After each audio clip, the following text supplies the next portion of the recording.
British Columbia Institute of Technology acknowledges that our campuses are located on the unceded traditional territories of the Coast Salish nations of Musqueam, Squamish, and Tsleil-Waututh.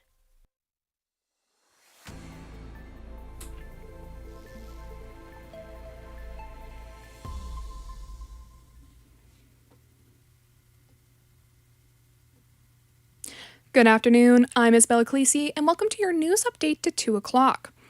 Today marks 1 year since the first attacks in Israel by the Hamas militant group. Reporter Tammy Mack tells us how life in Vancouver's local Jewish community has changed since. Today, October 7th, is the anniversary of the Israel-Hamas conflict. As the violence continues, the local Jewish community has also reported an increase in incidents of anti-Semitism over the year. Shelley Rivkin, Executive Director of Congregation Shara Zedek Synagogue in Vancouver, says the community shares a sense of anxiety in their day-to-day. I think our lives have fundamentally changed. We are all experiencing growing anti-Semitism. We've lost friends who disagreed with what was happening. We feel insecure often when we're in our Jewish institutions. While she is grateful for the increased police presence, Rivkin says it is unfortunate that the community doesn't feel safe as Canadians. Tammy Mack, BCIT's The Crow. In response to the 1 year anniversary, Vancouver's police are placing more officers outside faith-based schools, places of worship, and protests today. Ali Sachs, a parent with 2 children at the Talmud Torah School on Oak Street, says it's hard to drop off her kids today. I think today, being October 7th, feels like a day of grieving, a day of mourning.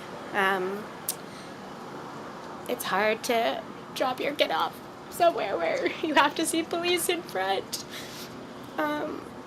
And it's emotional for all of us. We're all in a state of grief. Deborah Blomush, another parent with children attending, says the fact that they need police presence at all is unnerving on its own.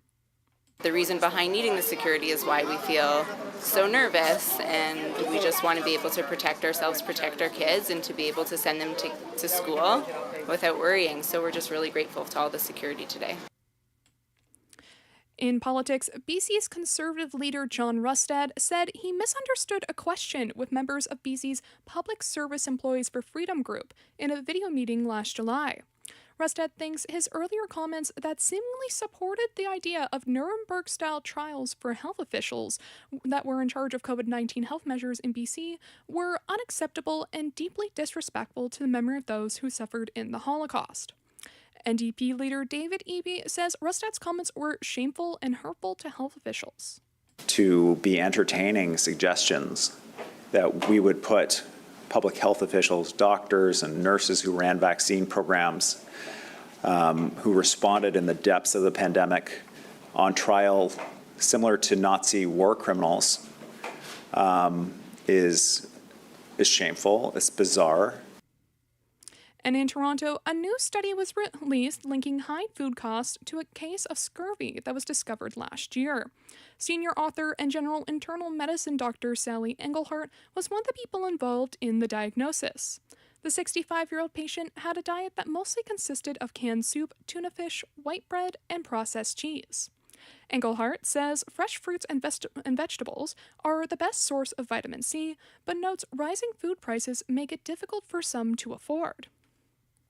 And in Manitoba, a totem pole from BC is coming down after standing for more than 50 years on the grounds of the Manitoba legislature. It was originally unveiled in 1971 to mark BC's entry into Canada's Confederation. The totem was made by a First Nations carver from coastal BC, Henry Hunt, and depicts a legend of Indigenous people from the West Coast.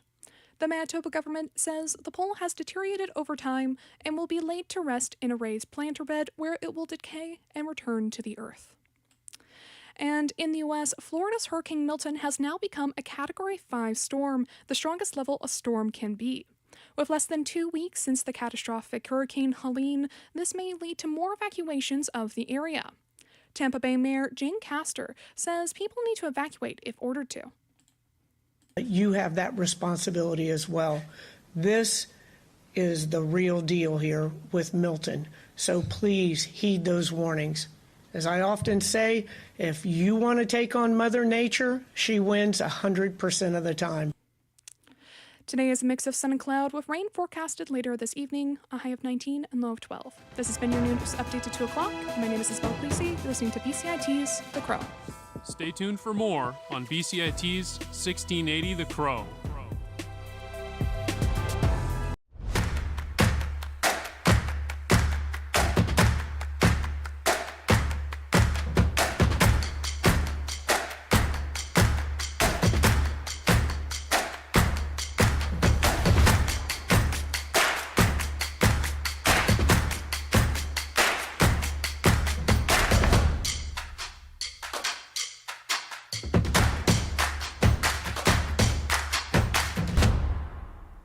Everything is changing to digital. Everything is online. People aren't just waiting for the 6 o'clock news anymore. People want their news right now. They want to be able to go onto their smartphone, onto the internet, and see the news that they want to see. Vancouver is growing at, a really rapid rate, the Lower Mainland even, and with the tools that we're given here, we're able to cover all of that. Welcome to BCIT Magazine. I'm Radhika Sikki-King. In the program, they really leave it up to you. I mean, the help is there when you need it, figuring out how to use the programs like Premiere, Audition, and figuring out how to use the cameras. But it's up to you to sort of experiment and figure out what you can do when you go out in the field. They brought candles and flowers to remember the student who lost her life yesterday. Theresa May says the international community condemns Moscow. They really make sure that you know the basics and you are able to put out a quality product. I'm Brady Tretnero. And I'm Radhika Sikki-King. Thank you for tuning in to BCIT Magazine.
Good afternoon. My name is Zach Arabko, and here's your sports updates to 2:10 p.m.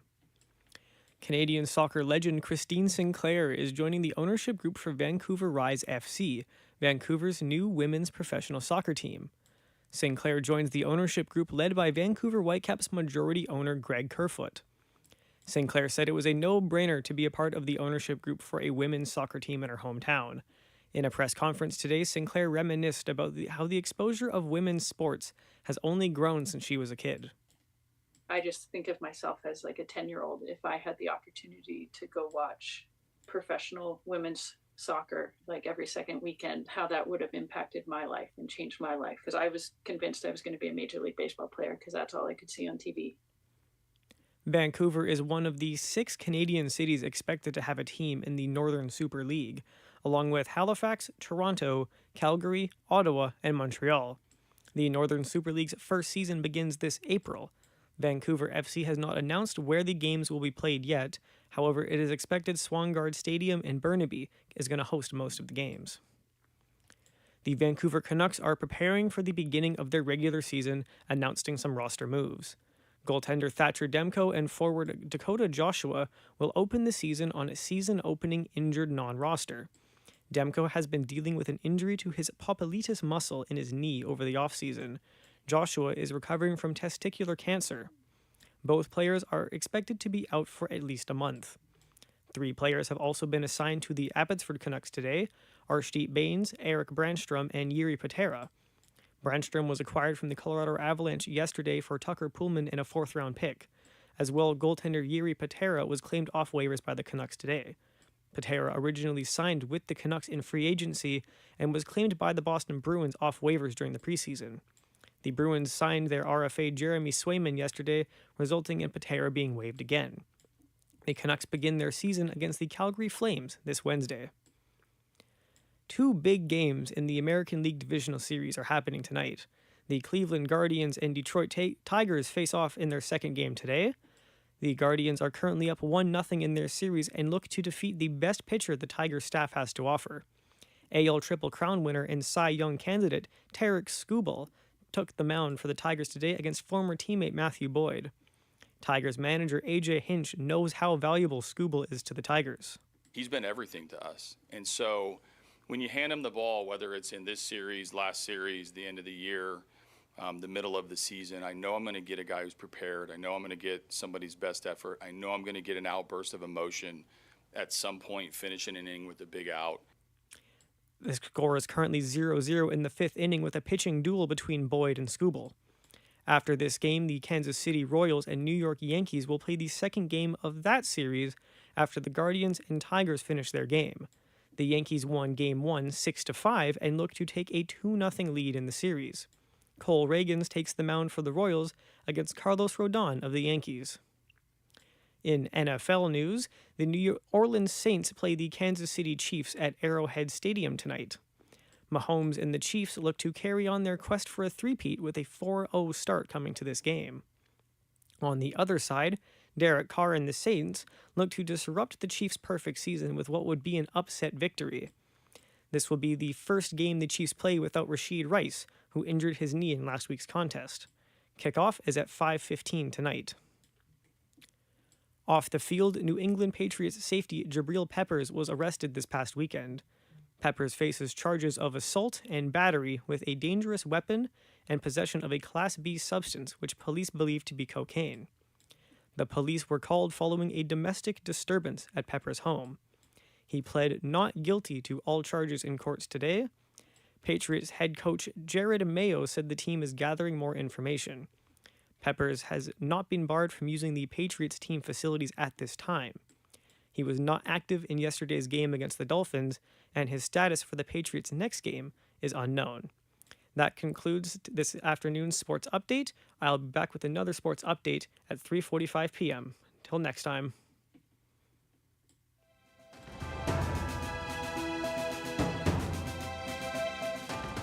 Stay tuned for more on BCIT's 1680 The Crow. This is 1680 The Crow, and you're listening to our feature presentation.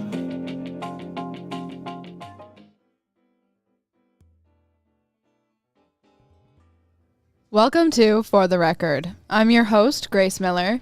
Today, we're at the Burnaby Village Museum to see the exhibit, Truths Not Often Told, Being South Asian in Burnaby. It's part of the City of Burnaby's Cultural Days.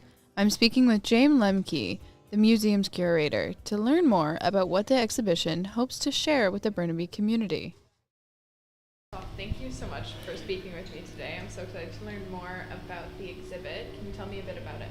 Sure. So it's called Truths Not Often Told, and we coordinated this with our South Asian Advisory Committee, which means that it's different South Asian community members that informed how we might tell a story about being South Asian here in Burnaby, what it means for people that identify within that group, and the different struggles and resilience that community shares.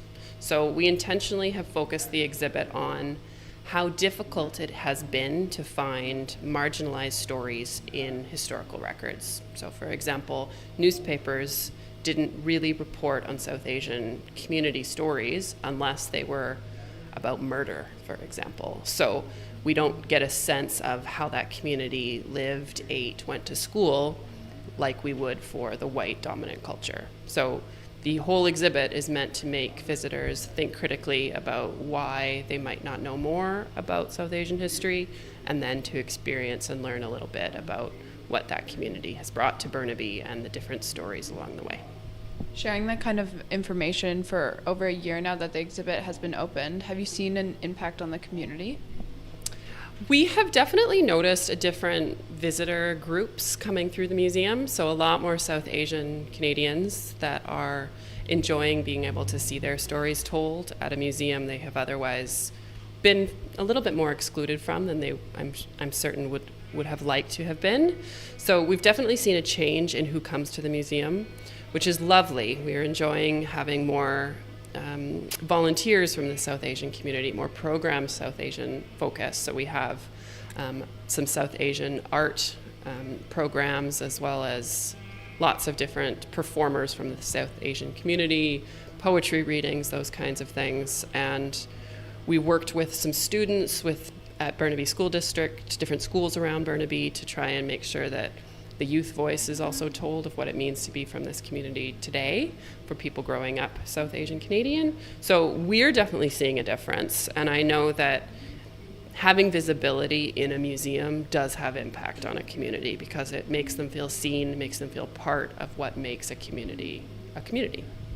Part of that would also be included in having the exhibit as part of Cultural Days for the City of Burnaby in its entirety. Can you tell me a bit about how that process went about becoming part of Culture Days for Burnaby?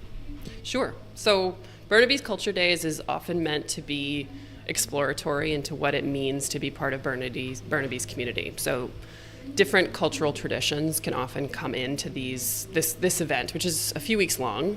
So traditionally we might put up different workshops, different art programs, but for this year we really wanted to highlight this particular story, this community, to increase visibility into the cultural traditions of being South Asian Canadian. So we have a mosque tour as well, a tour of the Ismaili Center, so all of these different places of worship in Burnaby, as well as this exhibit tour, which was intentional to make sure to include this story, which hasn't really been told from the Burnaby perspective so far. So it's a bit of a different choice to highlight culture as opposed to, say, just racism as experienced by South Asian Canadians.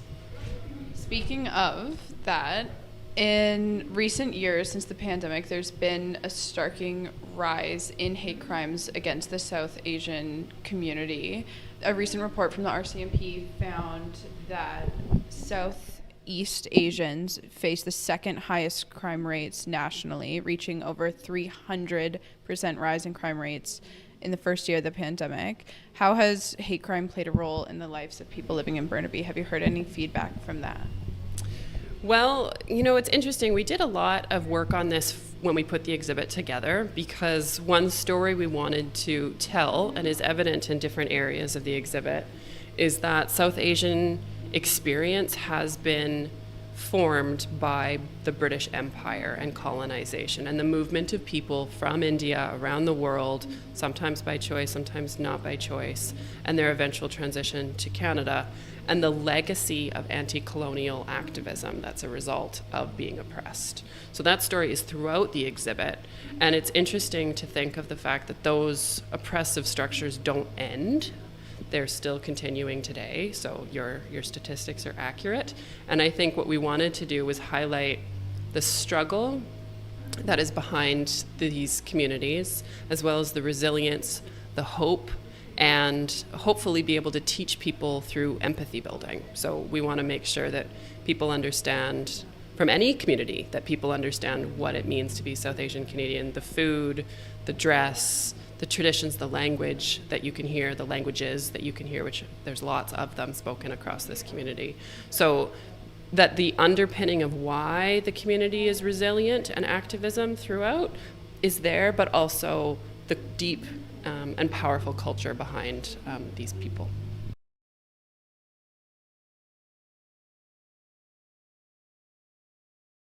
I know that this project was a result of a multi-year research study of the South Asian community in Burnaby. Can you tell me a bit about what the research was like?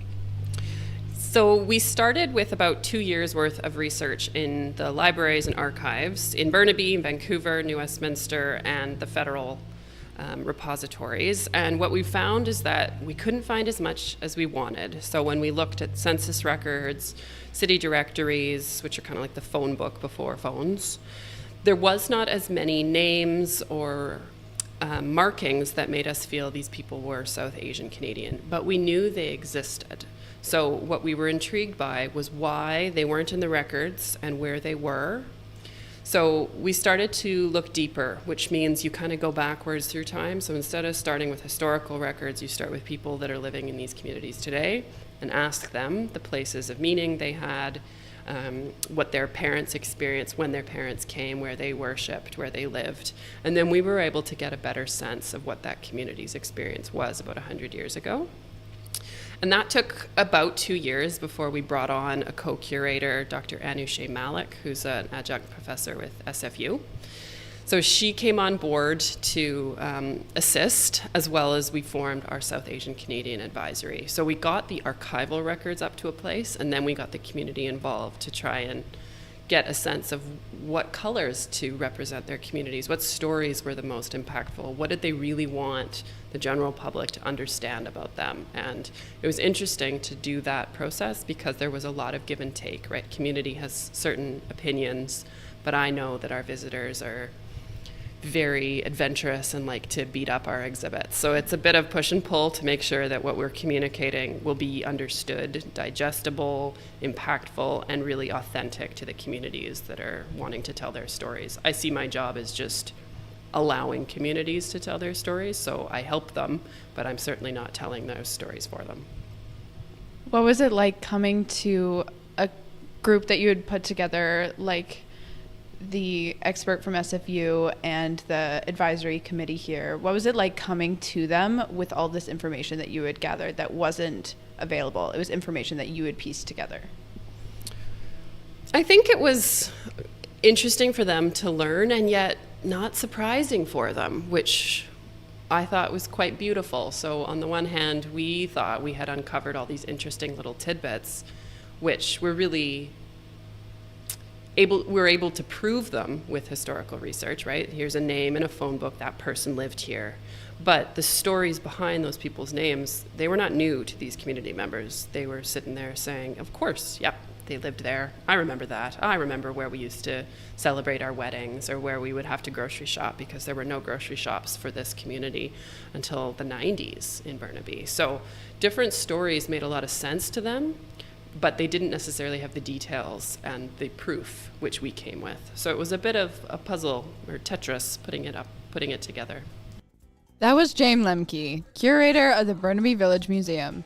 The exhibition is currently closed for the season, but is available tonight only for the Cultural Days Curators Tour of the exhibit today between 6 and 8 p.m. This has been For the Record. I'm your host, Grace Miller. Thank you for listening to BCIT's The Crow.